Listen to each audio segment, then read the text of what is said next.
మళ్ళీ జగన్ గారినే గెలిపించుకుంటారని వైసీపీ నాయకుల్లో కొంతమంది ఊరు వాడ పిల్ల జల్ల అందరూ సిద్ధం సార్ జగన్కే ఓటేయడానికి అనేది మాట వినపస్తుంది. దానికి మీరేమంటారు?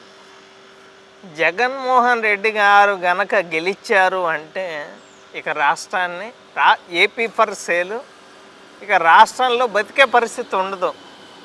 వీళ్ళు ఒకసారి అధికారంలోకి వస్తేనే రాష్ట్రాన్ని సర్వనాశనం చేసి శ్మశానం అని చెప్పి మాట్లాడారు.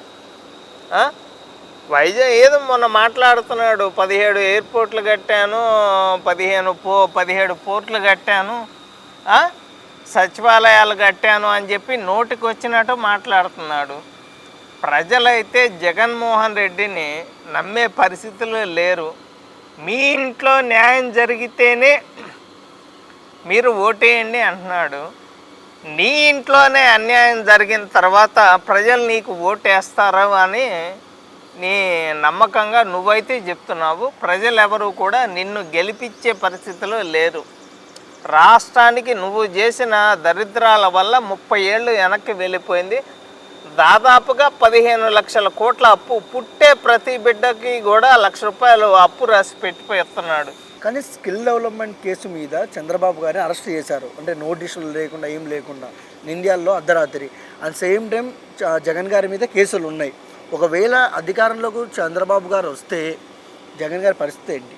2024లో జగన్మోహన్ రెడ్డి గారు జూన్ 4వ తారీఖున ఏపీలో రిజల్ట్స్ రావటం కానీ, వచ్చిన తర్వాత ఇతను చేసిన అరాచకాలకి, రీసెంట్గా చేసిన తప్పులు గంజాయి కానీ డ్రగ్స్ కూడా 25,000 కేజీలు వచ్చిన తర్వాత ఇలాంటి వ్యక్తిని జైల్లో ఉంచడమే కరెక్టు. ఈయన చేసిన తప్పులకి నాకు తెలిసి జీవితాంతం ఇంకా బయటకైతే రాడు. ఒక బాబాయ్ కేసు కావచ్చు, కోడికత్తి కేసు కావచ్చు, గులకరాయి కేసు కావచ్చు, ఇంతకుముందు ఎస్సీ ఎస్టీలని అన్యాయం చేశాడు, ఇప్పుడు బీసీలని అన్యాయం చేశాడు. ప్రజలైతే నమ్మే పరిస్థితిలో లేరు. జగన్మోహన్ రెడ్డి కూడా కవిత గారికి ఏ గతి అయితే పట్టిందో అదే గతి జగన్మోహన్ రెడ్డి కుటుంబానికి, అవినాష్ రెడ్డికి, జగన్మోహన్ రెడ్డి గారికి, భారతి గారికి కూడా పడుతుందని చెప్పి నేనైతే చెప్పగలను. ఓకే.